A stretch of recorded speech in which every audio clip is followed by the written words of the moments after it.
Hi everyone, welcome back to the channel. In today's video, we're going to talk about the Chase 524 rule and exactly everything you need to know about this infamous rule. Now, regardless if you're a beginner in the credit card game or if you're someone who's expert, advanced, I think this video is going to be a good refresher just for anyone in the credit card game. Looking back throughout the years since I started my channel, I realized I haven't really made any dedicated videos to this 524 rule, which is so popular. Now, let's dive deep into everything you guys need to know about the Chase 524 rule. So starting out, where did this even come from? Now, too many people surprised the Chase 524 rule actually hasn't been around for all that too long. It's actually only been around since 2015. So if you guys are watching this 2019, 20, maybe 4 or 5 years it's been around, and people actually found out that something like this existed when they realized that people with excellent credit scores were getting declined by Chase. Now, if you guys ever ask a rep, chat with them on the phone, or even chat with them through the app and you ask them, hey, am I under the Chase 524 rule, or can you tell me more about the Chase 524 rule? These guys are going to tell you that they have no idea what you're talking about and that it doesn't exist. And the reason why we know this rule actually exists is the fact that there are a ton of data points out here that show that you will automatically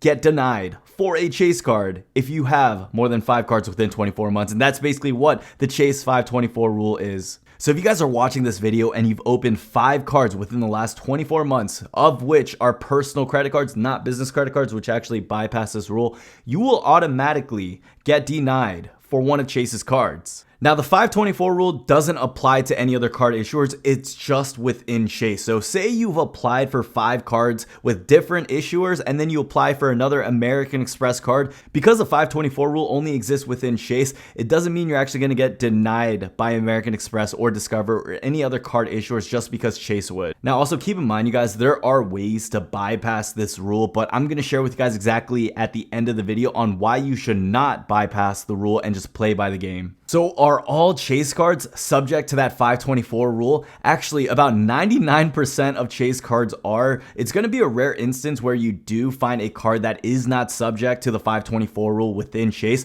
There are certain cards out there, maybe like the Ritz-Carlton card that you can't directly apply for, maybe a card that you need a product change into, or maybe a card that is co-branded. But for the most part, if you guys are going to go with a Chase co-branded card, regardless of whatever that card is, you have to assume that it is under that 524 rule. So how exactly do I calculate whether or not I'm over that 524 rule or not? This is something that I actually struggled with in the past, and I know a lot of people tend to ask this question too as well. So the easiest way to just do this is to figure out when you applied for those cards, because you just have to realize as soon as that 24-month period for that first card is up, then you're usually good to go as long as you're under that 5th card. For me, I usually find this out by going on a website called creditkarma.com. There's actually a hidden link that I'll have listed down below in the description that you guys can click that'll show you the history of your cards. It kind of looks like your report card, and you actually can't find this link pretty easily like you did back in the day. Now, before Credit Karma started adding all their updates and just revamping their website, they actually had a link on their website where you can actually check the age of history or the open account dates of those credit cards so you guys can calculate that 524 rule. So just to help you guys out and just to make this a lot easier for you guys, if you do not know whether or not you are under the 524 rule or if you're over it, I'm actually going to have that listed down below in the description so you guys can just take that direct link, click it, log into your Credit Karma website, log in, and after that you guys can figure out whether or not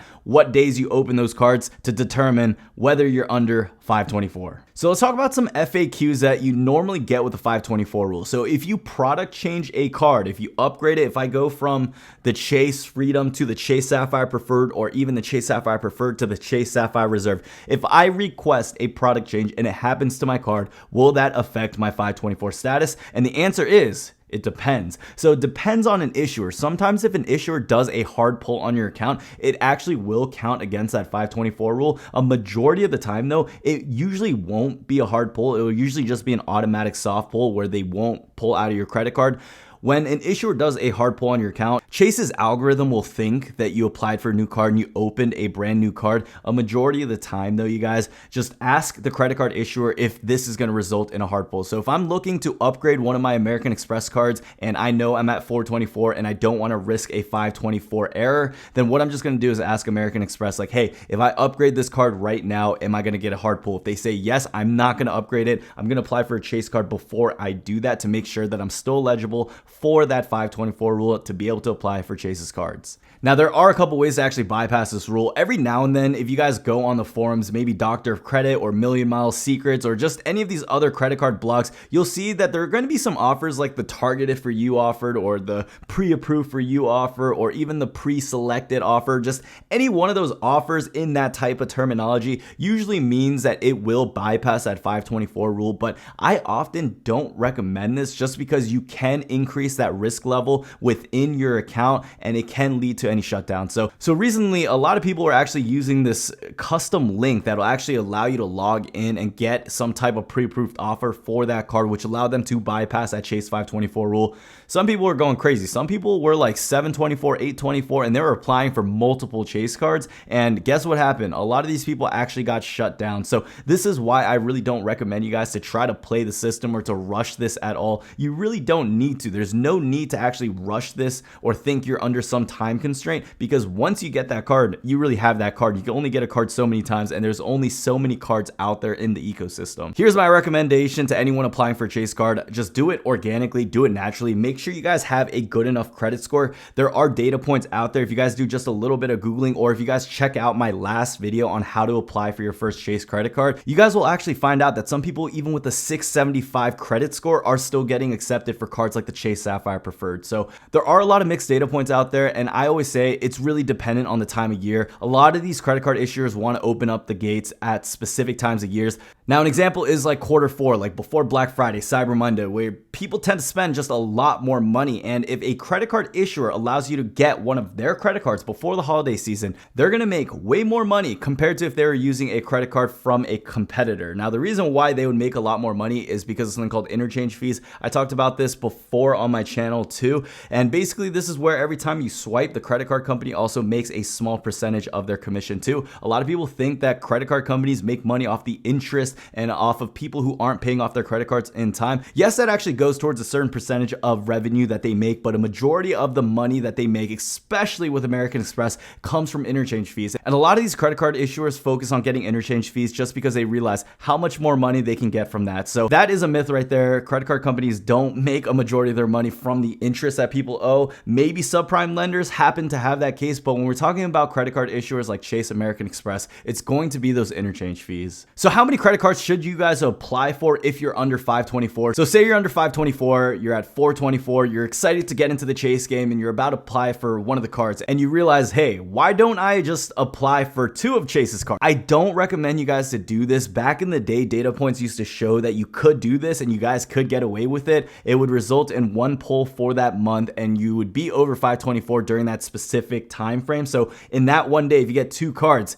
you're really going to be out of 524 for 2 slots on that same day in the future. So a lot of people did like to do this, but like I said, you guys, it's always going to come back down to that risk tolerance. I do not recommend you guys to apply for 2 Chase cards within one day unless you're in some crazy abnormal hurry where if you do happen to get shut down, you guys, you're completely okay with it. I guess in that case, it's completely fine, but I really don't recommend my audience to even risk that. So I don't recommend for you guys to apply for more than 1 Chase card within 31 days. 31 days is the minimum. That's really still pushing it. After that, you guys can apply, but I recommend just applying for a credit card after you guys hit that welcome bonus. You get that bonus. Maybe it might take you 2 months. Maybe it might take you the full 3 months, but once you guys hit that, then figure out whether or not you want to get another card, but there's really no need to rush getting these cards. Okay, so say you're under 524, you applied for a card, but they still denied you. I made another video on my channel on just how to get approved for any of the cards. I talk really about the method of reconsideration lines and just being able to talk to an actual human than getting automatically denied by an algorithm. So make sure you guys check out that video. I'll have a card listed up below. So you're over 524 rule. What are your options? Well, first you can wait out the 524 period and you guys could still actually apply for cards without affecting that. So there are cards out there that do not affect the 524 rule, like business credit cards. Business credit cards do not affect it. If you guys applied for 10 business credit cards, it doesn't mean you'll be 1524. You'll still be 524 if that's where you started at, because they do not report to your personal credit account. So if you guys get specific credit cards within Chase, American Express, a couple other issuers, generally it's not going to affect that 524 rule. So make sure you guys keep that in mind if you're looking to get more cards, but you still also want to get Chase cards in the future. Now here's the bottom line, the Chase 524 rule, it's probably going to be around for a long time, but just understanding the rule and just how to work around it, I feel like that's really going to be the best advantage to working the system and just understanding how the credit card game works in full. If you're first starting out and you're getting into the credit card game, I recommend just getting one starter card, usually the Discover It card, and then getting into the Chase Freedom card, working up that ladder, and then getting into the more higher tier cards like the Chase Sapphire Reserve or the Chase Sapphire Preferred. That's really the game plan I recommend a lot of people, just because you stay under that 524. You don't have to waste your time getting other cards. And once you guys actually establish that base, which people often call the Chase Trifecta, you pretty much open yourself to other cards that you guys can potentially get. Now keep in mind, you guys, the credit card game is a long-term game. You want to keep a good, healthy relationship with the bank, but you also want to come out on top and get those rewards. So take it nice and slow, you guys, but be smart about the cards that you guys apply for. Make sure you guys don't go too crazy with any of the cards you're going for, and just realize this is a long-term game, you guys. I really do hope this video helped you guys out. And if you guys are interested in any of the Chase cards or any of the cards that I mentioned in this video, I will have affiliate links down below, and it really does support the channel whenever you guys use it. In the meantime, I mean, that's pretty much it, you guys. It's like the beginning of December right now. I know a lot of other YouTubers are doing Vlogmas where they're putting out a lot more content. I might do something like that. So for the month of December, I'm going to try to put out as much content as I can, hopefully without burning myself out. But this is something I really want to talk about on this channel. I know I got a couple users from our Facebook group requesting this type of video too, just because this question is asked so often. So I hope this video really helped you guys out. If I missed anything, please let me know down below. And my question to you is, do you like the Chase 524 rule or do you not like it? I know that's simple, but hey, anything helps the algorithm. So let me know down below if you do not like the Chase 524 rule. Peace.